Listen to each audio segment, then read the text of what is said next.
வரும் 2026ஆம் ஆண்டு நடைபெறும் சட்டமன்ற தேர்தலில் அமைச்சரவையில் இடம்பெற காங்கிரஸ் கட்சியினர் உழைக்க வேண்டும் என நேரு பஜார் பகுதியில் எம்பி பேச்சு. சிவகங்கை மாவட்ட காங்கிரஸ் கட்சியின் செயற்குழு கூட்டம் இன்று நேரு பஜாரில் உள்ள தனியார் மஹாலில் நடைபெற்றது. அதில் கலந்து கொண்டு பேசிய கார்த்தி சிதம்பரம், கூட்டணியால் ஜெயித்தாலும் காங்கிரஸ் கட்சிக்கென்று ஒரு தனி செல்வாக்கு உண்டு என்ற கார்த்தி சிதம்பரம், காங்கிரஸ் கட்சி எந்த கட்சியில் கூட்டணியில் உள்ளதோ அதற்குத்தான் சிறுபான்மையினர் வாக்களிக்கின்றனர் என்று கூறினார்.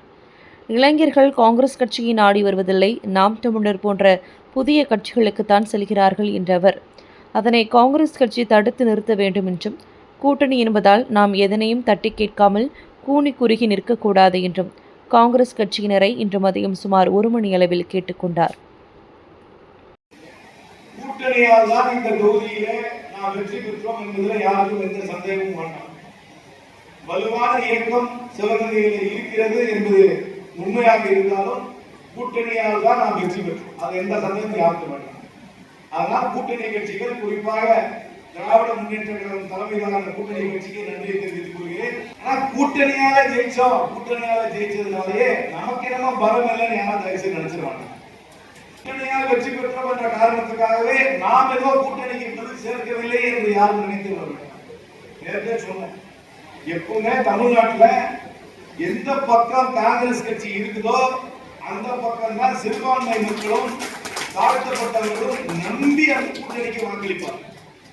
மத்தியிலே ஒரு அரசாங்கம் அமைய வேண்டும், அந்த அரசாங்கம் அன்னை சோனியா காந்தியின் வழிகாட்டுதலில் நடக்க வேண்டும், அந்த அரசாங்கத்திற்கு ராகுல் காந்தி அவர்கள் தலைமை தாங்க வேண்டும், அது மதச்சார்பற்ற அரசாங்கமாக இருக்க வேண்டும், சாதாரண மக்களுக்கு, தாழ்த்தப்பட்டவர்களுக்கு, சிறுபான்மையிற்கு ஆதரவாக அரசாங்கம் இருக்கிறது வங்கி அல்ல.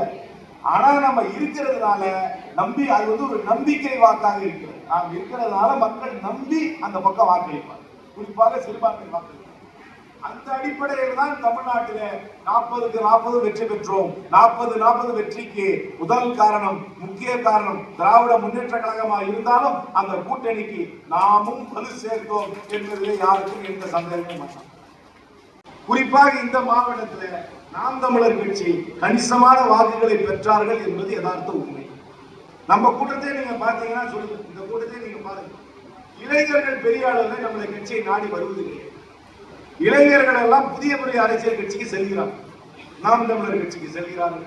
விஜய் கட்சி ஆரம்பிக்கிறதுக்கு முன்னாடியே சென்று விட்டார்கள் என்று சில எல்லாம் செய்தி வருகிறது.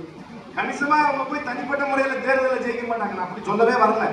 ஆனால் நமக்கு வர வேண்டிய இளைஞர் பட்டாளம் நமக்கு வராமல் சில சமயம் மற்ற பகுதிகளுக்கு செல்கிறது. அதை நாம் தடுத்து நிறுத்த வேண்டும். அதை தடுத்து நிறுத்த வேண்டும் என்றால் நம்ம செயல்பாடு இருக்கணும். கூட்டணி இருக்கிறது, தேர்தல் நேரத்தில் கூட்டணி இருக்கிறது ஒரே காரணத்துக்காக தேர்தல் இல்லாத நேரத்திலும் நாம் மக்களுடைய பிரச்சனையை முன்வைக்காததால் தான் மக்கள் நம்மளை நம்பாமல் புதிதாக வருகின்ற கட்சிகளை நம்பி அவர்கள் குரல் கொடுப்பார்கள் என்று இளைஞர்கள் செல்கிறார்கள்.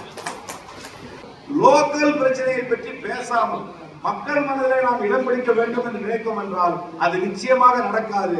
காங்கிரஸ் கட்சி நண்பர்கள், நீங்கள் உங்கள் பகுதியிலே மக்கள் பிரச்சனையை முன்னிறுத்தி ஆக வேண்டும். இதனால் கூட்டணி எந்த விதமான பாதிப்பும் வராது என்பதையும் தெளிவாக தெரிந்து கொள்ள வேண்டும். மக்கள் பிரச்சனைகள், பொதுவெளியிலே இருக்கும் பிரச்சனைகளை பற்றி தயங்காமல் கண்டிப்பாக நீங்கள் பேச வேண்டும். அந்த கூச்சம் உங்களுக்கு இருக்கக்கூடாது. நீங்கள் பேசாமல் இருப்பதால் தான் அந்த இடத்தை மற்ற அரசியல் கட்சிகள், குறிப்பாக இளைஞர்களை ஈர்க்கக்கூடிய அரசியல் கட்சிகள் நிரப்புகின்றார்கள். அதை தடுக்க வேண்டும் என்றால் நம்மளுடைய செயல்பாட்டை மாற்றிக்கொள்ள நம்ம இங்கே தமிழ்நாட்டை பொறுத்தவரைக்கும் தமிழ்நாட்டில் மையமாக இருக்கும் பிரச்சனைகளை பற்றி நம்மளுடைய கனவையும் பேச வேண்டும். பேசுறது இல்லை சொல்லல, பேசணும். நமக்கு சில நிறுவனங்கள் இருக்கிறது, அந்த நெடுங்களையெல்லாம் சமாளித்து நம்மளுடைய தனித்துவத்தை, நம்மளுடைய கருத்தை ஆழமாக எல்லா நேரத்திலும் துணிச்சலாக கண்டிப்பாக பதிவு செய்யத்தான் சொல்வேன். நாம் தமிழ்நாட்டு அளவில் ஒரு ஆக்கப்பூர்வமான அரசியல் கட்சியாக தேர்தல் இல்லாத நேரத்தில் தனிப்பட்ட முறையில் நம்மளுடைய கருத்தை பதிவு செய்கின்ற, கூச்சம் இல்லாமல் பதிவு செய்கின்ற அரசியல் கட்சியாக செயல்பட்டோம் என்றால் கீழே இருக்கிற மாவட்ட நிர்வாகிகளும் வட்டார நிர்வாகிகளும் அவர்களும் துணிச்சலோடு செயல்படுவார்கள். அவர்களை மட்டும்தான் நீங்க செய்யணும் அவங்களை கசக்கி மேல இருக்கிறவங்க மௌனமாக இருக்கிறாங்களா, அது சரியே வராது. மேல இருப்பவர்கள் பேச வேண்டும், மேல இருப்பவர்கள் பேசினார்கள் என்றால்தான் கீழே இருப்பவர்கள் துணிச்சலாக பேசுவார்கள் என்பதை தெளிவாக தெரிந்து குறிப்பாக நாம் தமிழர் கட்சியை நான் சொல்லியிருக்கேன். தேர்தலுக்கு முன்னாடி அவங்கள்ட்ட சொன்னேன், இந்த மாவட்டத்தை பொறுத்தவரைக்கும் கணிசமான ஓட்டை வாங்கியிருக்காங்க. யதார்த்த உண்மை. அவர்களுக்கு கட்டுமான வசதி கிடையாது, அவர்களுக்கு அமைப்பு கிடையாது. இன்ஃபேக்ட் அந்த